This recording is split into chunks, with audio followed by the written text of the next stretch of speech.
Thank you for tuning in to today's Back to the City. Today I have BATHTUB CIG at the MINNEHAHA recording company to debut 3 songs, and I have the great pleasure of having Jordan and Hilary in the studio with me. Let's begin every episode as we do at the MINNEHAHA recording company. This is Frankie on Lake Street by BATHTUB CIG.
Welcome back to the Duplex. That was Frankie on Lake Street, which is going to be the opening track on the record. Is it in June that there'll be a release show? Hopefully. Awesome. It's a great opening to the record, and it introduces some important focuses that I think that then recur throughout the record. It used to be called Car Song. Yeah. The opening lyric is I want you to take me for a ride in your car. You've got a sunroof, so we can look up at the stars. And I think that second lyric about looking up at the stars through the sunroof is particularly important. There's other references to stars and to the sun throughout. Did it strike you as you were writing the lyrics that the stars and the sun were important characters in the record? No, it didn't actually. It's called Old Light. The record is called Old Light. Yeah. Yeah. And the lyric in the song Old Light, I don't know what you think you see in the sky at night. The stars that reflect in your eyes, they're just old light. So that's where the the record gets its title from. Mm-hmm. There's an interesting relationship, I think, obviously, presumably unintentional, between that and Loetta's song, Truth Song, which Jordan and Melissa and I were talking about only a few weeks ago.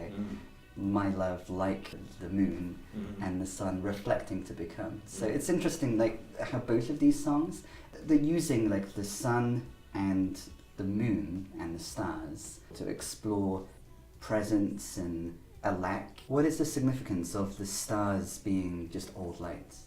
Well, I remember reading that, like, the light that we see when we look at stars is light years away. Like, the light that's emitting happened thousands and thousands of years ago, and I never realized that before. And so that fact has kind of always stuck with me. And also, kind of on the other side of that specific line kind of describing something about someone as a person as well. That's my favorite lyric. Thanks, I'm pretty pumped on that one. It's great. Yeah, it's mine too. Hits me hard every time, That's one of my favourite lyrics too. Another one also from that song is, are you just pulling legs or pulling teeth? What is the significance of this contrast between pulling legs and pulling teeth? I think sometimes there's a really fine line between joking around with someone and being the intention behind that being actually really mean. I think it's kind of phrased as a question because I think people always want to give other people the benefit of the doubt. Maybe not always, but I think most people do.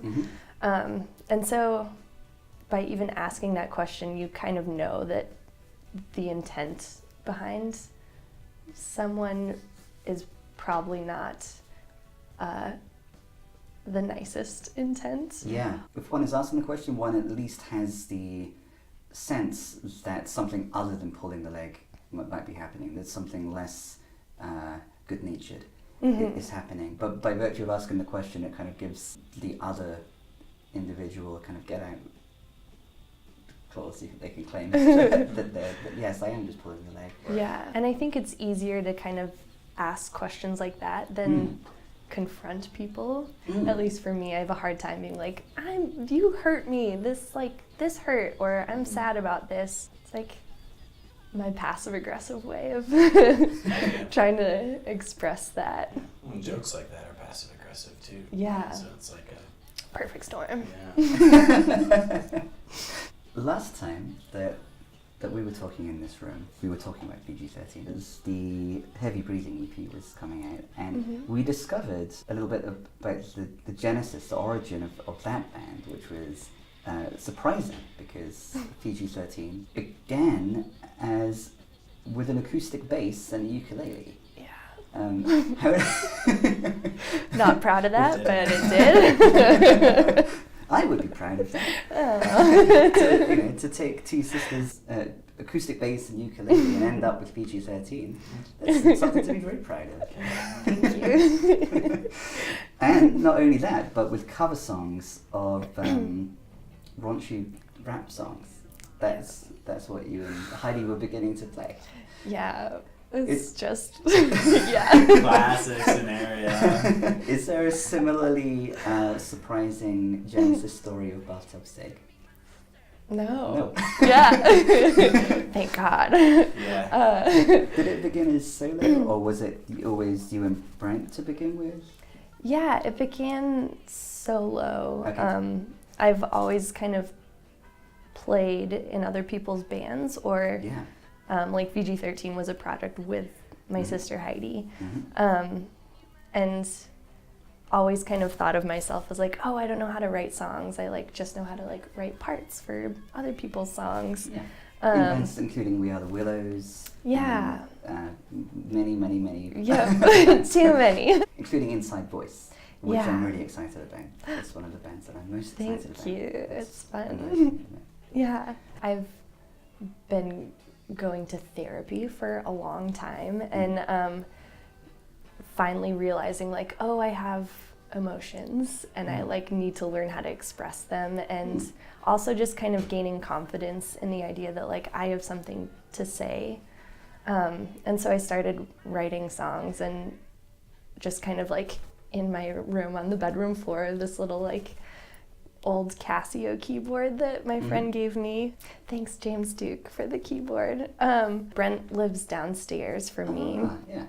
And one day I asked him if he would listen to a song that I wrote, and he did, and was so encouraging and really supportive, and was like, oh, let me get my guitar, I want to play along to this. And was that a song that's on the EP, or did that? It was Frankie on Lake Street. Oh wow, that we opened the episode with. Yeah. Which even has lyrics about not being able to play guitar, but you can clearly play the keys and many other instruments. Yeah. So that kind of gave me the confidence to share it with other people, like Addie and Jordan and I don't know, everyone. And it's just so nice that all these amazing musicians want to play on these songs and like bring so much to the songs, and they're incredible. Yeah. Yes, I agree. Yeah. So it has been just over a year since the first Bathtub Cig performance, and just under a year since the first performance with the full band, as it now is. Wow. Yeah. Wow. And here we are, ready to release an EP. Here we are. How quickly did the lineup of the four of you come to be? Well, it used to be Brent and I for a couple months, and then there was actually a different drummer, Alex Atkinson, and Addie was living. Tamara. Yeah. Whose music you played on? Yes, I have. Yeah, great songs. And Addie was living with him. And I had played shows with Addie.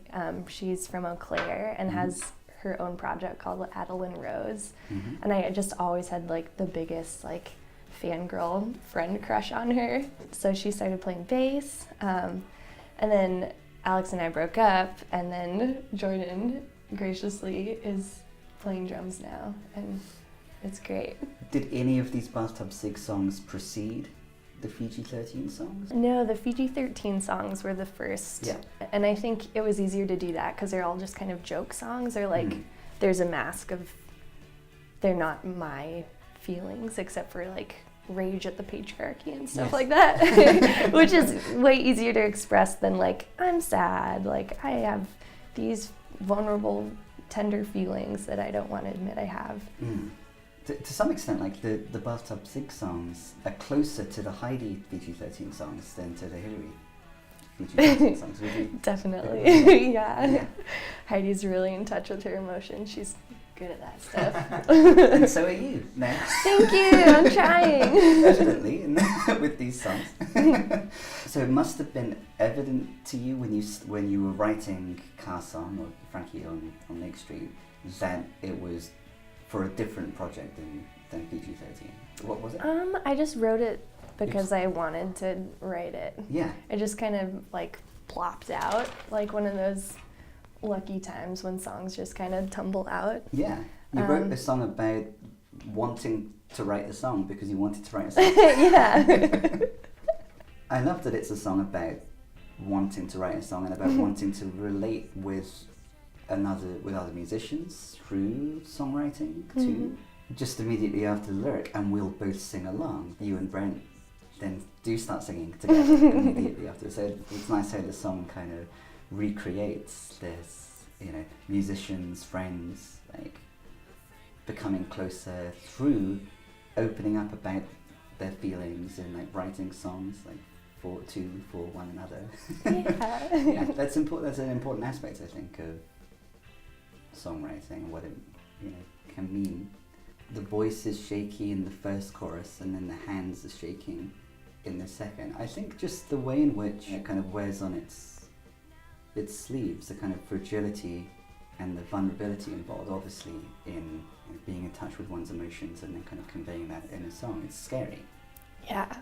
Yeah, it's terrifying, and I get a lot of anxiety around, I don't know, even just like performing these songs. I have like awful stage fright because there's something so personal about just like getting up in front of people and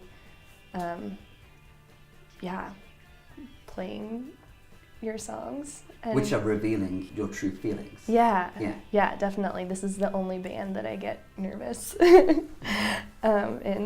Yeah. I don't know, do you get nervous when you play for anything? Yeah. Yeah. Yeah, mostly drums. Just because if you goof up, then everybody notices. So it's, I don't know, yeah. But if it's worth it, then I'll be I'll play drums in the band. So, Thank you. yeah. Yeah, so. Yeah. No, I mean, it's just part of the deal. You know, Yeah. I mean, whatever, it doesn't have anything to do with that. It's just, yeah. I don't know, I get nervous every time. I mean, even my own stuff, whatever, it doesn't matter. Other instruments, yeah, I don't know. Well, It's hard. yeah, it's hard. Gotta harness it, I guess. Yeah. Learn to harness it, yeah.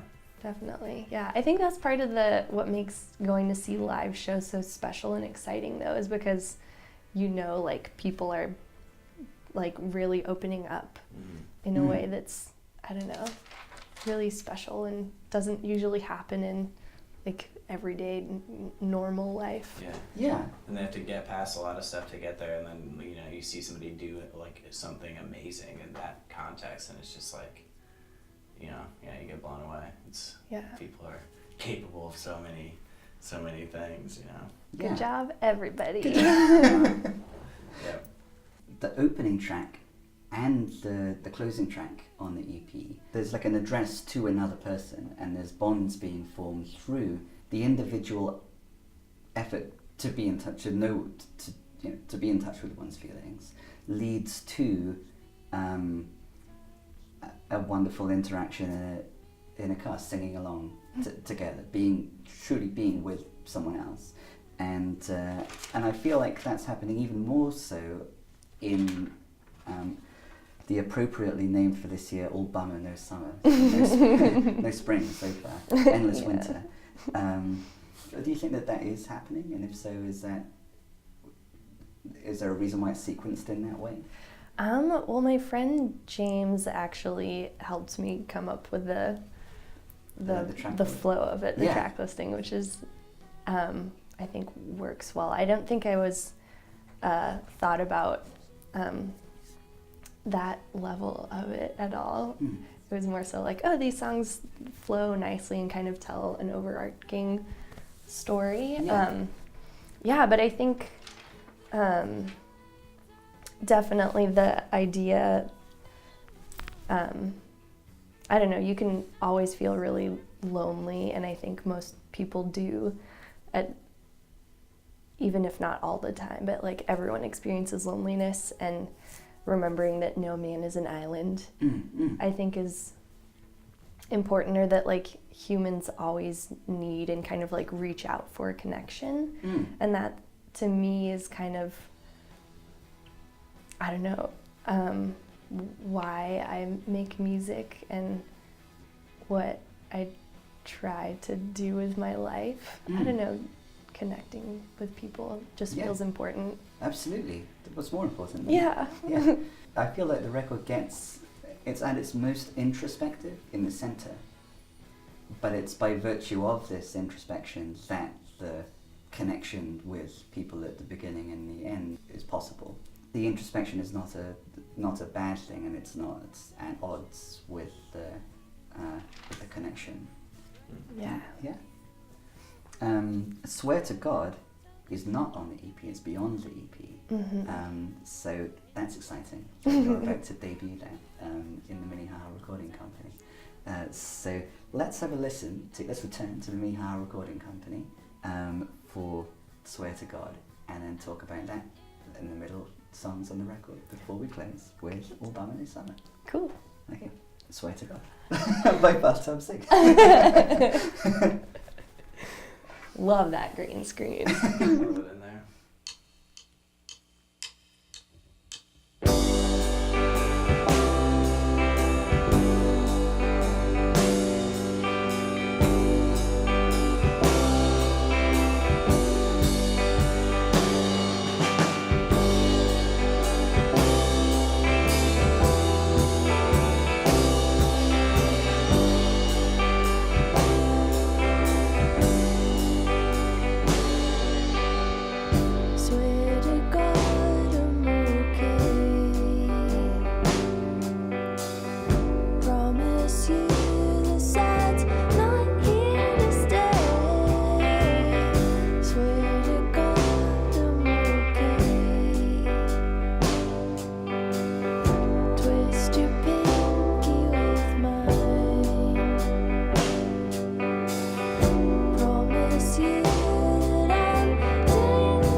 that was Swear to God. Well, for a start, that's beautiful, that song. Thanks. As is Lie's song. And there's an interesting affinity, I think, between the two. They're two of the saddest, and they're two with the most clever lyrics as well, I think. Thank you. Yeah. Wow. There's so many twists and turns. You know, I lied to you when I said I loved you. I'm not sorry. I'd say it again. I wanted it to be true. And so there's already so many twists in that first verse. There's this yearning that I think comes up in a lot of the songs. This sense of like desiring and yearning for something to be the case is, I think, one of the most prominent attributes of it. Like that lyric, I wanted it to be true, I think is one of the most like indicative. Yeah, I never thought about that, but I think that's very accurate. Yeah, it's sad, but it's striving, I think. And then of course the biggest twist by the end is that exactly the same can be said about oneself, about loving oneself. And wanting it to be true that one loves oneself is difficult. You know. Yeah. Hopefully, if you Hillary, it's not too difficult. But as a person in general, it is difficult to understand what someone else sees in one, which is a kind of a theme in a lot of these songs too. It's just really well pulled off. The cleverness, the wordplay, and the cleverness, kind of complements like the sadness of it in an important way. It would be quite a different band if there wasn't like the clever wordplay, I think. Oh, thank you. Yeah, and the same thing is happening in an even sadder way in Swear to God. Yeah. With, of course, we just heard it. Cross my heart, hope to die. Promise you I'm not trying to die. Cross my heart, hope to die. How significant is the wordplay? Or the combination of wordplay and like really kind of heart-wrenching sadness? Yeah, well, I've had pretty severe depression for a long time. And I think like part of that for a lot of people with depression and anxiety is like kind of self-isolating and being like, don't, like, I'm fine, everything's fine all the time, when inside you're just like, oh God, everything is not fine. And yeah, that's kind of the last thing you should be doing, I think. At least I can't speak for everybody, but for me, like, and I mean, probably most people, like, isolating yourself is not like the healthiest thing to do. It goes back to kind of the connection thing of like, even if being around people is the last thing you want to do, sometimes that's what helps you. I don't know, I'm just talking in circles right now. No, you're not talking in circles. It's true. Yeah. It's true. And it's not a coincidence that these two songs are both addresses to a person. Whereas in Frankie on Lake Street and All Bummer No Summer, it seems like they're addresses to a person who's present. These ones, which are more introspective, are still addresses to a person, I think, which is really significant.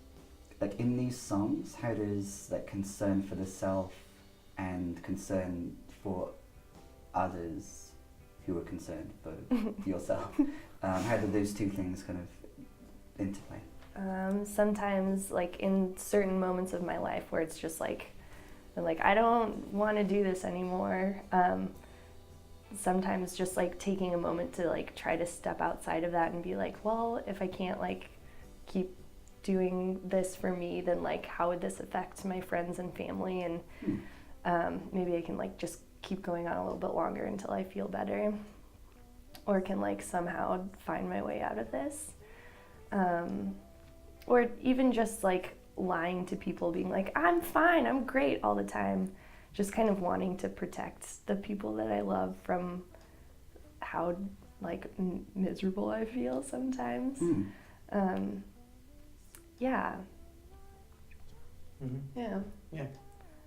And like feeling like a burden and Yeah, absolutely. Classic things your depression tells you that yes. are paradoxically going to make you only feel worse. Yeah, absolutely. Yeah, I don't know. And I think Swear to God felt like a song that sometimes those feelings are really shameful of like, I'm so sad and there's nothing to be sad about, or like, I just want to die all the time. Feels important to say publicly as well. I think there's a lot of shame and stigma around mental health, like, and it's being talked about way more, which I think is really good because most people I know have mental health issues. Absolutely. But just kind of, I don't know, I think I want people to know that they're not alone, and not that I'm I don't know, that's like making it seem like I have a lot of ego around this song, or like I can fix everything, but I don't know, just the idea that like those feelings are not, you're not alone with those feelings, even if it feels like the most like alone you'll ever feel. I don't know, should be talked about more. Absolutely. I think that Swear to God is perhaps the most important of the songs, insofar as what it's doing and what it's kind of demonstrating. And again, the connection, like twist your pinky with mine, there is again this kind of focus on human connection and making kind of like a pact with one another. Yeah, just kind of like pinky swearing. Yeah. But I'd already used the word swear, so I didn't want to say pinky swear. Pinky swear. Yeah. Well, there's this recurring focus, isn't there, on revealing one's truth, like highlighting my voice is shaky, my hands are shaking, so that then the other person can be like, oh, actually, mine are too. And then on the basis of that, kind of making this commitment to be there for one another. How does All Bummer No Summer fit in? That seems like that although there's a reference to things being a bummer, well, that's obviously kind of that's more fun. To say that something is a bummer is more fun than some of the lyrics that we've just been focusing on. Well, I think the like thread of self-loathing and sadness ties it all together.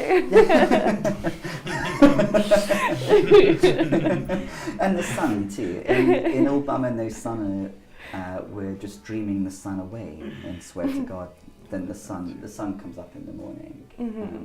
The sun is kind of showing its face like at various different points throughout the record. Isn't life a bummer is the final lyric on the record. But then once after that vocal delivery, then it sounds kind of euphoric to me, like there you are with your friend, and it's fun. Yeah, I think this is gonna sound so cliche, but life is like a bummer and so beautiful at the same time, and it's never, even if sometimes it feels like a bummer all the time, like there's moments when you can like go outside and like see the sun and be like, whoa, this is really nice, and like friends are great, and yes, it's gonna be okay. And to unabashedly have a celebration of that in one's music, I think is wonderful. I think in particular it's beautiful that one can say in one moment isn't life a bummer, and then be kind of celebrating life. Rock out. And then rock out. Exactly. Yes, life is a bummer, but rocking out. Yeah. It strikes me that there's quite a lot of questions being asked throughout the songs. And we highlighted that the type of question being asked when, are you pulling legs or pulling teeth? You were saying that's a kind of passive-aggressive question in response to a passive-aggressive gesture or act of the person. But there's nothing passive-aggressive about the questions in All Bummer No Summer. Do you hate your body too when there's nothing alive inside? It seems to be a natural progression from like Swear to God, where there's like the pinky swear. So that now this connection has developed where it's possible to ask a friend, or another person, do you have this same experience? Are you kind of plagued by these same thoughts and ideas? And I think it's significant that again we have the harmonies here and the multiple voices kind of asking this question of each other and of themselves. Brent and Addie are both incredible singers and have their own projects that are amazing. What's Brent's project? He used to have a band called The Awful Truth, which was so good, and now he's writing songs under the moniker Brent Penny. Yeah, very good. Yeah, and Addie plays in a million bands, and her project is Adeline Rose. Yeah, and I don't know, I just like singing with my friends. Yeah. Another song which is beyond the EP, Champagne Song. I love how the multiple vocals work together in that one too. There were lots of opportunities for nice slow pans across everybody. Lots of fun camera work in this final performance. So, on which note, maybe we should return to the MINNEHAHA recording company for All Bummer No Summer, which is of course also the closing song on the record. Thank you for playing the songs in the studio and sharing the record in advance. And enabling a kind of sneak preview to people listening to the songs beneath our voices. And I look forward to the release show, whenever that is. In the meantime, thanks for coming in today. Thanks for having us. You're very welcome.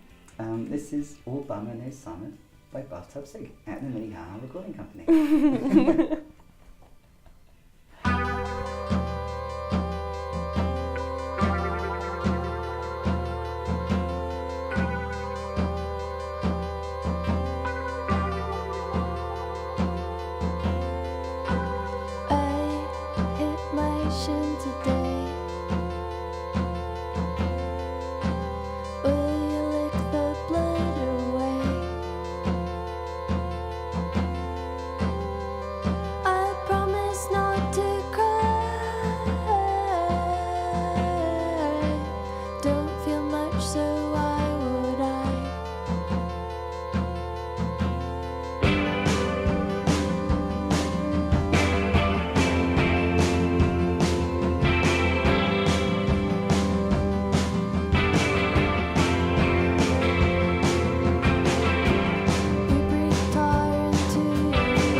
Is there anything that you'd like to say or be said about anything? Is there anything that we should have talked about that we didn't? Not that I can think of. Do you? No. Oh, I can always go off. You know? Go off. I always got something to say, you know. But I think I'm probably good. Are you sure? I think so. Are you sure? Go off. Nice. I don't know. I was around sort of for like before, like the beginning of the project, and like when she was writing the first few songs, and just seeing her go from like being nervous about even writing her own music to, you know, like slowly putting the stuff together, and like Brent joining the band, and then it turning into this other thing. And I mean, it's just like, not that I was surprised at all, because Hillary is like one of the most generous and sensitive and observant and like articulate and talented people I've met, and just like all of those things at being a human. But it's so like all of those things are so palpable and obvious, and like in these songs, which are so dynamic, and the lyrics are so incredible. And you know, I mean, I expected them to be great, but then I was also blown away, you know. And it was so that was around the time when I first started recording bands at MINNEHAHA, and I got, you know, like I could bring one band in for free, right, to kind of learn, and then so I picked BATHTUB CIG, right, and it was just, I mean, it was a no-brainer, you know, because I don't know if we had talked about you needing a place to go or what, but I was like, it's, you know, it's got to be the one, right, and so. So you produced the record, of course. Yeah. Yeah, and it was great. I mean, you know, I was, you know, I learned a lot and all that, and it's been such a cool opportunity. And that's also, you know, probably mostly why I'm in the band, because I knew the songs, because I listened to them a lot, and so, but it, you know, so, but it definitely made that easier. But yeah, I don't know. It's just like, you know, it's one of those things where you see someone who has, like, you know, would be so good at this thing, but maybe they just don't see it themselves yet, and it's just been so cool to like watch that happen. And I don't know, I love these songs so much. They're all so good. That's true. It's like, it's a cool thing to be a part of. So Thank you. of course, So I just wanted to mention that. I'm Yeah. I didn't really say anything else, so that's my one thing for today. Yeah. Wow, geez. That's a beautiful and important thing. It's true, buddy. So glad we're in this band together. Thank you. And that we're buds.